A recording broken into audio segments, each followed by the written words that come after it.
सबसे पहले तो प्रथम पूज्य देवता भगवान गणेश जी को नमस्कार है। अब मैं आपको बृहस्पतिवार की व्रत कथा सुनाऊंगी, आप ध्यान से सुनिए।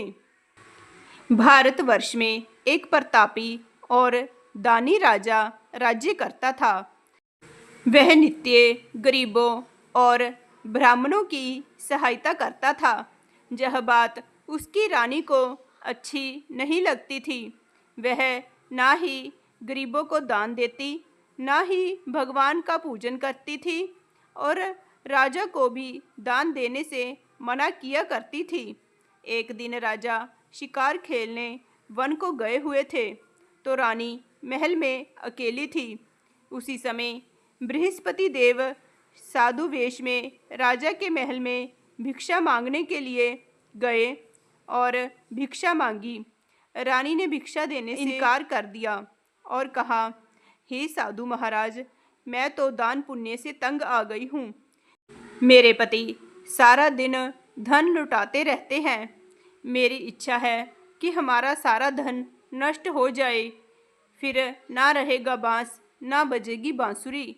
साधु ने कहा, देवी, तुम तो बड़ी विचित्र हो। धन संतान तो सभी चाहते हैं, पुत्र और लक्ष्मी तो पापी के घर भी होने चाहिए। यदि तुम्हारे पास अधिक है तो भूखों को भोजन दो, प्यासों के लिए प्याऊ बनवाओ, मुसाफिरों के लिए धर्मशालाएं खुलवाओ। जो निर्धन अपनी कुंवारी कन्याओं का विवाह नहीं कर सकते, उनका विवाह करवा दो।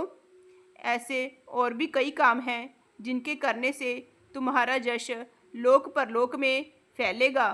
परंतु रानी पर उपदेश का कोई प्रभाव नहीं पड़ा। वह बोली, महाराज, आप मुझे कुछ न समझाएं।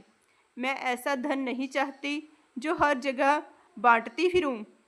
साधु ने उत्तर दिया, यदि तुम्हारी ऐसी इच्छा है तो तथास्तु।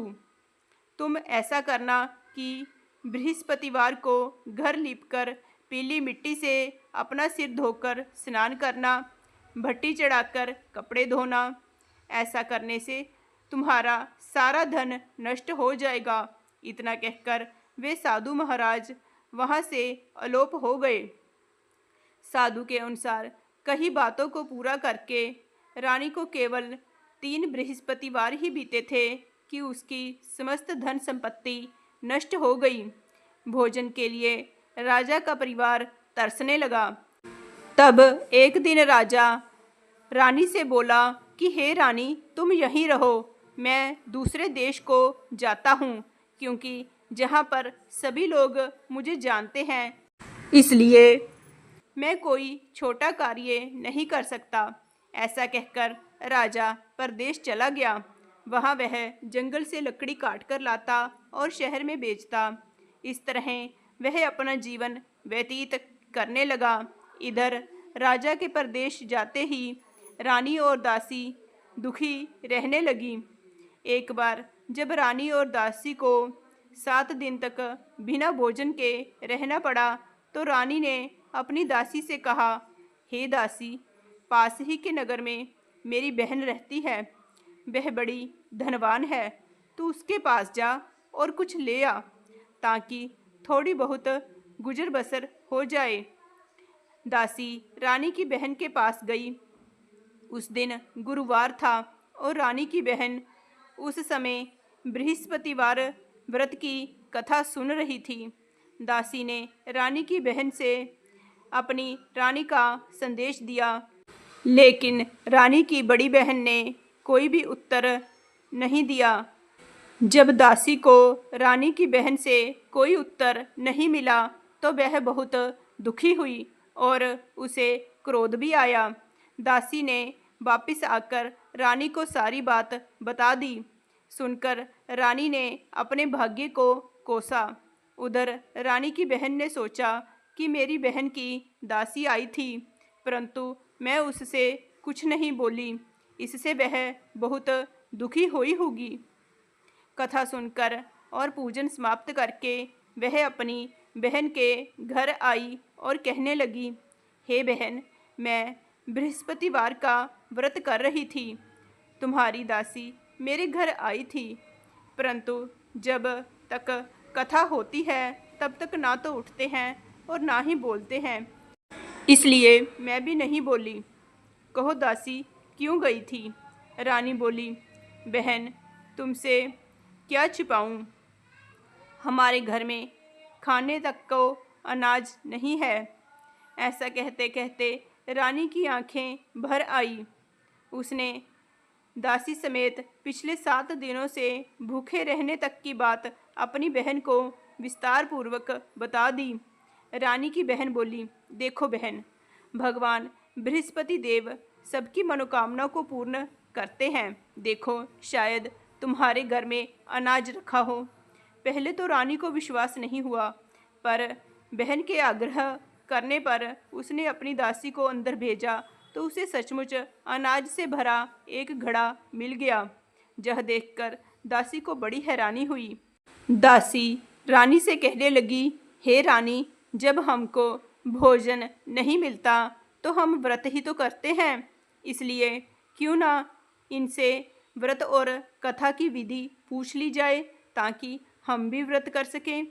तब रानी ने अपनी बहन से बृहस्पतिवार व्रत के बारे में पूछा। उसकी बहन ने बताया, बृहस्पतिवार के व्रत में चने की दाल और मुनक्का से भगवान विष्णु जी का पूजन करना चाहिए। केले की जड़ में पूजन करें तथा दीपक जलाएं, व्रत कथा सुनें और पीला भोजन ही करें। इससे बृहस्पति देव प्रसन्न होते हैं। व्रत और पूजन विधि बताकर रानी की बहन अपने घर को लौट गई। 7 दिन के बाद जब गुरुवार आया तो रानी और दासी ने व्रत रखा। गुड़साल में जाकर चना और गुड़ लेकर आई, फिर उससे केले की जड़ तथा विष्णु भगवान का पूजन किया। अब पीला भोजन कहाँ से आए, इस बात को लेकर दोनों बहुत दुखी थी। क्योंकि उन्होंने व्रत रखा था, इसलिए बृहस्पति देव उनसे प्रसन्न थे। इसलिए वे एक साधारण व्यक्ति का रूप धारण कर 2 थालों में सुंदर पीला भोजन दासी को दे गए। भोजन पाकर दासी प्रसन्न हुई और फिर रानी के साथ मिलकर भोजन ग्रहण किया। उसके बाद वे सभी गुरुवार को व्रत और पूजन करने लगी। बृहस्पति देव की कृपा से उनके पास फिर से धन संपत्ति आ गई, परंतु रानी फिर से पहले की तरह आलस्य करने लगी। तब दासी बोली, देखो रानी, तुम पहले भी इस प्रकार आलस्य करती थी। तुम्हें धन रखने में कष्ट होता था, इस कारण सभी धन नष्ट हो गया, और अब जब भगवान बृहस्पति की कृपा से धन मिला है तो तुम्हें फिर से आलस्य होता है। रानी को समझाते हुए दासी कहती है कि बड़ी मुसीबतों के बाद हमने यह धन पाया है, इसलिए हमें दान पुण्य करना चाहिए, भूखे मनुष्यों को भोजन कराना चाहिए और धन को शुभ कार्यों में खर्च करना चाहिए, जिससे तुम्हारे कुल का यश बढ़ेगा, स्वर्ग की प्राप्ति होगी और पितृ प्रसन्न होंगे। दासी की बात मानकर रानी अपना धन शुभ कार्यों में खर्च करने लगी, जिससे पूरे नगर में उसका यश फैलने लगा। एक दिन राजा दुखी होकर जंगल में एक पेड़ के नीचे आसन जमाकर बैठ गया। वह अपनी दशा को याद करके व्याकुल होकर रोने लगा। बृहस्पतिवार का दिन था। एकाएक उसने देखा कि निर्जन वन में एक साधु प्रकट हुए। वह साधु वेश में स्वयं बृहस्पति देवता थे। लकड़हारे के सामने आकर वे बोले, हे लकड़हारे, इस सुनसान जंगल में तू चिंता मग्न क्यों बैठा है? लकड़हारे ने दोनों हाथ जोड़कर प्रणाम किया और उत्तर दिया, महात्मा जी, आप सब कुछ जानते हैं, मैं क्या कहूँ? यह कहकर वह रोने लगा और साधु को अपनी आत्मकथा सुनाई। महात्मा जी ने कहा, तुम्हारी स्त्री ने बृहस्पति के दिन बृहस्पति भगवान का निरादर किया है, जिसके कारण रुष्ट होकर उन्होंने तुम्हारी यह दशा कर दी। अब तुम चिंता को दूर करके मेरे कहने पर चलो तो तुम्हारे सब कष्ट दूर हो जाएंगे और भगवान पहले से भी अधिक संपत्ति देंगे। तुम बृहस्पति के दिन कथा किया करो। 2 पैसे के चने मुनक्का लाकर उसका प्रसाद बनाओ और शुद्ध जल से लोटे में शक्कर मिलाकर अमृत तैयार करो। कथा के पश्चात अपने सारे परिवार और सुनने वाले प्रेमियों में अमृत व प्रसाद बांटकर आप भी ग्रहण करो। ऐसा करने से भगवान तुम्हारी सब मनोकामनाएं पूरी करेंगे। साधु के ऐसे वचन सुनकर लकड़हारा बोला, हे प्रभु, मुझे लकड़ी बेचकर इतना पैसा नहीं मिलता जिससे भोजन के उपरांत कुछ बचा सकूं। मैंने रात्रि में अपनी स्त्री को व्याकुल देखा। मेरे पास कुछ भी नहीं जिससे मैं उसकी खबर मंगा सकूं। साधु ने कहा, हे लकड़हारे, तुम किसी बात की चिंता मत करो। बृहस्पति के दिन तुम रोजाना की तरह लकड़ियां लेकर शहर को जाओ। तुमको रोज से दुगना धन प्राप्त होगा, जिससे तुम भली भांति भोजन कर लोगे तथा बृहस्पति देव की पूजा का सामान भी आ जाएगा। इतना कहकर साधु अंतर ध्यान हो गए। धीरे धीरे समय व्यतीत होने पर फिर वही बृहस्पतिवार का दिन आया। लकड़हारा जंगल से लकड़ी काटकर किसी शहर में बेचने गया। उसे उस दिन और दिनों से अधिक पैसा मिला। राजा ने चना गुड़ आदि लाकर गुरुवार का व्रत किया। उस दिन से उसके सभी क्लेश दूर हुए। परंतु जब दोबारा गुरुवार का दिन आया तो वह बृहस्पतिवार का व्रत करना भूल गया। इस कारण बृहस्पति भगवान नाराज हो गए। उस दिन उस नगर के राजा ने विशाल यज्ञ का आयोजन किया तथा शहर में यह घोषणा करा दी कि कोई भी मनुष्य अपने घर में भोजन ना बनावे, ना ही आग जलावे। समस्त जनता मेरे यहाँ भोजन करने आवे। इस आज्ञा को जो ना मानेगा उसे फांसी की सजा दी जाएगी। इस तरह की घोषणा संपूर्ण नगर में करवा दी गई। राजा की आज्ञा अनुसार शहर के सभी लोग भोजन करने गए, लेकिन लकड़हारा कुछ देर से पहुंचा, इसलिए राजा उसको अपने साथ घर ले गए और ले जाकर भोजन करा रहे थे तो रानी की दृष्टि उस खूंटी पर पड़ी जिस पर उसका हार लटका हुआ था। वह वहाँ पर दिखाई नहीं दिया। रानी ने निश्चय किया कि मेरा हार इस मनुष्य ने चुरा लिया है। उसी समय सिपाहियों को बुलाकर उसको कारागार में डलवा दिया। जब लकड़हारा कारागार में पड़ गया और बहुत दुखी होकर विचार करने लगा कि ना जाने कौन से पूर्व जन्म के कर्म के कारण मुझे यह दुख प्राप्त हुआ है, और उसी साधु को याद करने लगा जो कि जंगल में मिला था। उसी समय तत्काल बृहस्पति देव साधु के रूप में प्रकट हुए और उसकी दशा को देखकर कहने लगे, अरे मूर्ख, तूने बृहस्पति देव की कथा नहीं की, इस कारण तुझे दुख प्राप्त हुआ है। अब चिंता मत कर। बृहस्पतिवार के दिन कारागार के दरवाजे पर 4 पैसे पड़े मिलेंगे। उनसे तू बृहस्पति देव की पूजा करना, तेरे सभी कष्ट दूर हो जाएंगे। बृहस्पतिवार के दिन उसे 4 पैसे मिले। लकड़हारे ने कथा कही। उसी रात्रि को बृहस्पति देव ने उस नगर के राजा को स्वप्न में कहा, हे राजा, तुमने जिस आदमी को कारागार में बंद कर दिया है वह निर्दोष है, वह राजा है, उसे छोड़ दो। रानी का हार उसी खूंटी पर लटका है। अगर तू ऐसा नहीं करेगा तो मैं तेरे राज्य को नष्ट कर दूंगा। इस तरह रात्रि के स्वप्न को देखकर राजा प्रातःकाल उठा और खूंटी पर हार देखकर लकड़हारे को बुलाकर माफ़ी मांगी और लकड़हारे को योग्य सुंदर वस्त्र आभूषण देकर विदा कर दिया। बृहस्पति देव की आज्ञा अनुसार लकड़हारा अपने नगर को चला गया। राजा जब अपने नगर के निकट पहुंचा तो उसे बड़ा आश्चर्य हुआ। नगर में पहले से अधिक बाग, तालाब, कुएं तथा बहुत सी धर्मशाला, मंदिर आदि बनी हुई थी। राजा ने पूछा कि यह किसका बाग और धर्मशाला है। तब नगर के सब लोग कहने लगे कि यह सब रानी और बांदी के हैं। तो राजा को आश्चर्य हुआ और गुस्सा भी आया।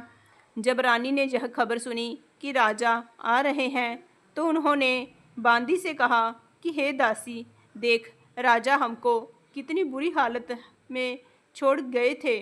हमारी ऐसी हालत देखकर वह लौट न जाएं, इसलिए तू दरवाजे पर खड़ी हो जा।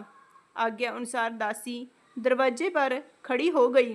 राजा आए तो उन्हें अपने साथ ले आई। तब राजा ने क्रोध करके अपनी रानी से पूछा कि यह धन तुम्हें कैसे प्राप्त हुआ है। तब उन्होंने कहा, हमें यह सब धन बृहस्पति देव के इस व्रत के प्रभाव से प्राप्त हुआ है। राजा ने निश्चय किया कि 7 रोज बाद तो सभी बृहस्पति देव का पूजन करते हैं, परंतु मैं प्रतिदिन दिन में 3 बार कहानी तथा रोज व्रत किया करूँगा। अब हर समय राजा के दुपट्टे में चने की दाल बंधी रहती तथा दिन में 3 बार कहानी कहता। एक रोज राजा ने विचार किया कि चलो अपनी बहन के यहाँ हो आवे। इस तरह निश्चय करके राजा घोड़े पर सवार हो अपनी बहन के यहाँ को चलने लगा। मार्ग में उसने देखा कि कुछ आदमी एक मुर्दे को लिए जा रहे हैं। उन्हें रोककर राजा कहने लगा, अरे भाइयों, मेरी बृहस्पति देव की कथा सुन लो। वे बोले, लो, हमारा तो आदमी मर गया है, इसको अपनी कथा की पड़ी है। परंतु कुछ आदमी बोले, अच्छा कहो, हम तुम्हारी कथा भी सुनेंगे। राजा ने दाल निकाली और जब कथा आधी हुई कि मुर्दा हिलने लग गया और जब कथा समाप्त हो गई तो राम राम करके मनुष्य उठकर खड़ा हो गया। आगे मार्ग में उसे एक किसान खेत में हल चलाता मिला। राजा ने उसे देखकर उससे कहा, अरे भैया, तुम मेरी बृहस्पतिवार की कथा सुन लो। किसान बोला, जब तक मैं तेरी कथा सुनूंगा तब तक 4 हरैया जोत लूँगा। जा अपनी कथा किसी और को सुनाना। इस तरह राजा आगे चलने लगा। राजा के हटते ही बैल पछाड़ खाकर गिर गए तथा किसान के पेट में बड़ी जोर का दर्द होने लगा। उस समय उसकी माँ रोटी लेकर आई। उसने जब यह देखा तो अपने पुत्र से सब हाल पूछा और बेटे ने सभी हाल कह दिया।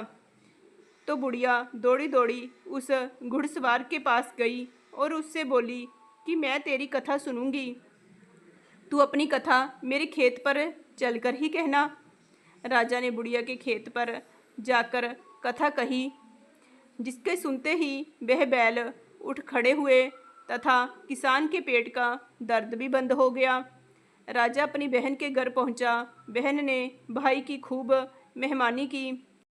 दूसरे रोज प्रातःकाल राजा जगा तो वह देखने लगा कि सब लोग भोजन कर रहे हैं। राजा ने अपनी बहन से कहा, ऐसा कोई मनुष्य है जिसने भोजन नहीं किया हो? मेरी बृहस्पतिवार की कथा सुन ले। बहन बोली, हे भैया, यह देश ऐसा ही है कि पहले यहाँ लोग भोजन करते हैं, बाद में अन्य काम करते हैं। अगर कोई पड़ोस में हो तो देख आऊँ। वह ऐसा कहकर देखने चली गई, परंतु उसे कोई भी व्यक्ति नहीं मिला जिसने भोजन नहीं किया हो। अतः वह एक कुम्हार के घर गई जिसका लड़का बीमार था। उसे मालूम हुआ कि उनके यहाँ 3 रोज से किसी ने भोजन नहीं किया है।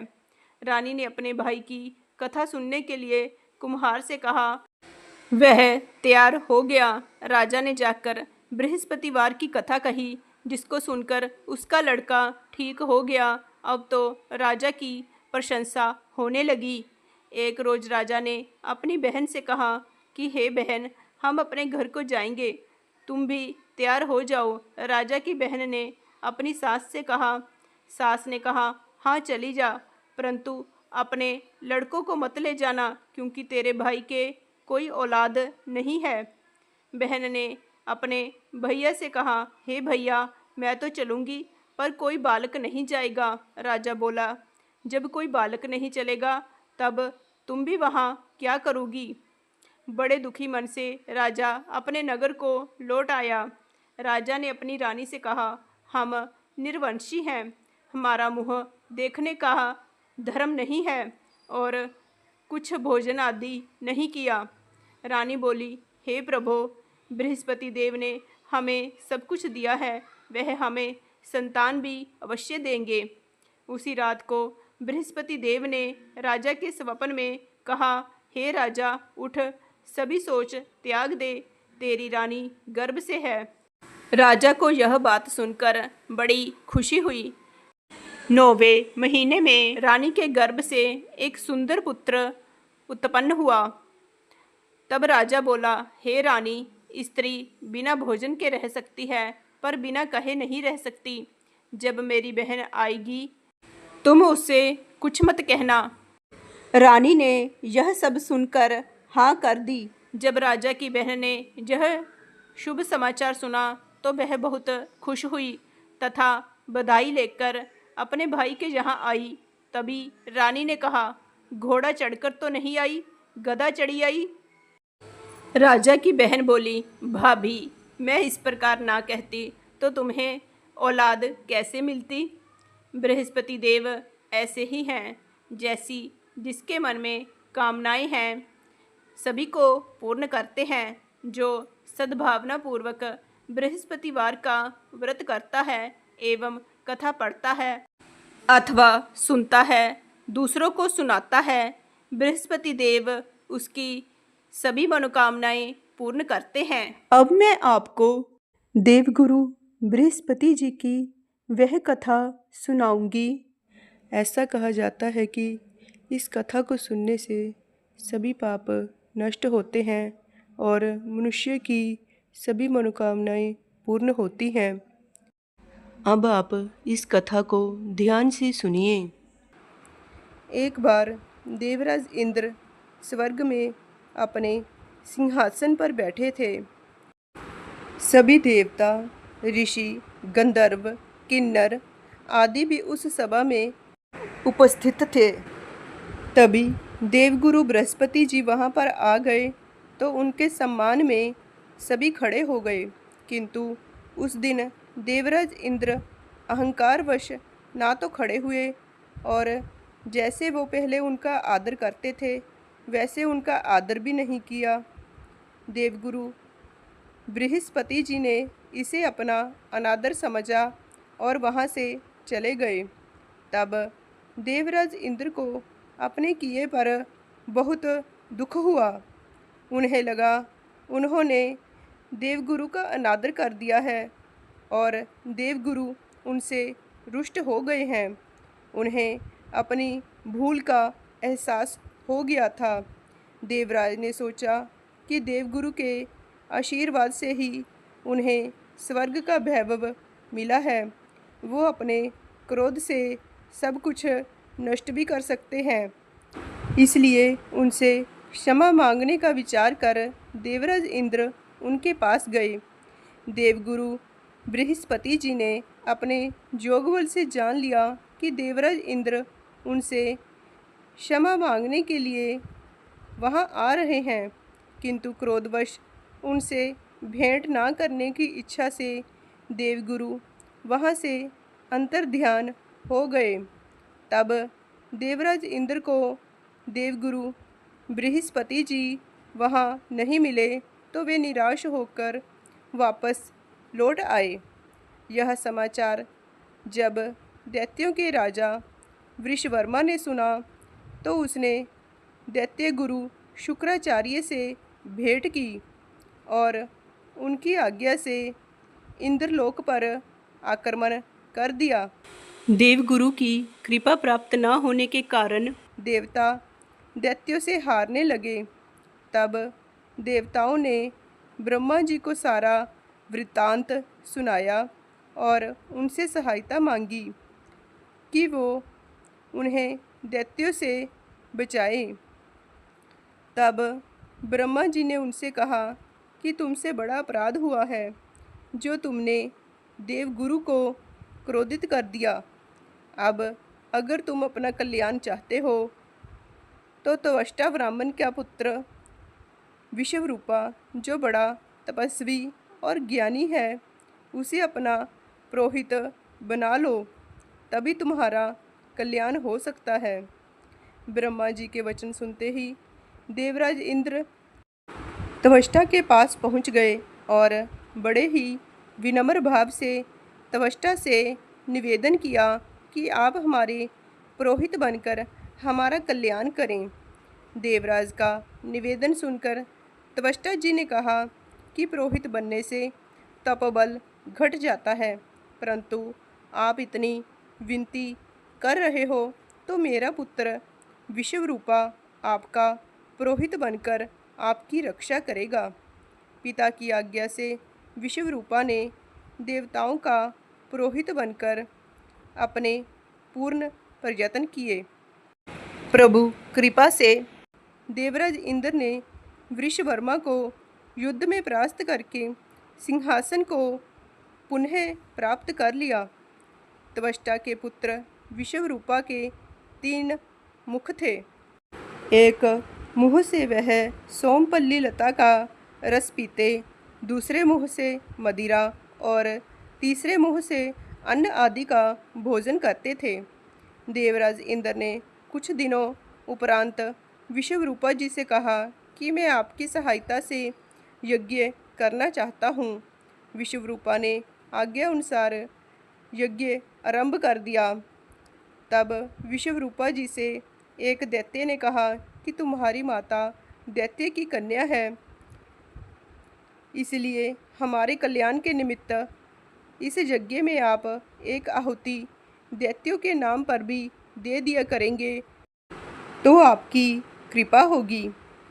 विश्वरूपा दैत्य की बात मानकर यज्ञ में आहुति देते समय दैत्यों के नाम धीरे धीरे से लेने लगे। इस कारण यज्ञ करने पर भी देवताओं के तेज में वृद्धि नहीं हुई।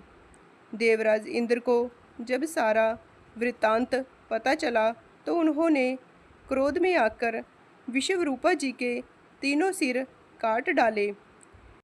मदिरा पान करने वाले मुंह से भंवरा, सोमपल्ली लता का रस पीने वाले मुख से कबूतर और अन्न आदि खाने वाले मुंह से तीतर बन गया। ब्रह्म हत्या के प्रभाव से इंद्र का स्वरूप ही बदल गया। देवताओं ने पूरे 1 वर्ष तक पश्चाताप किया, पर फिर भी ब्रह्म हत्या के प्रभाव से छूट नहीं पाए।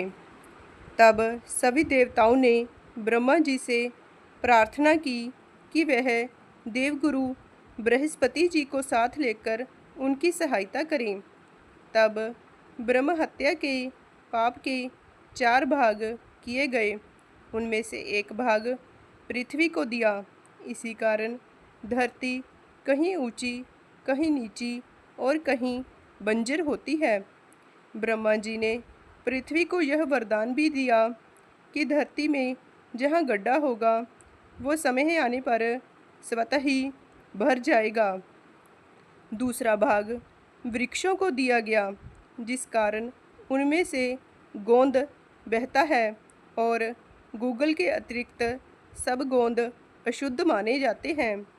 ब्रह्मा जी ने वृक्षों को यह वरदान दिया कि ऊपर से सूखने पर भी जड़ फिर से फूट जाया करेगी। तीसरा भाग स्त्रियों को दिया गया, जिस कारण स्त्रियां हर महीने रजस्वला होती हैं। प्रथम दिन वो चांडालनी, दूसरे दिन वो ब्रह्मगातिनी और तीसरे दिन वो धोबिन के समान रहकर चौथे दिन शुद्ध होती हैं। ब्रह्मा जी ने स्त्रियों को संतान प्राप्ति का वरदान दिया।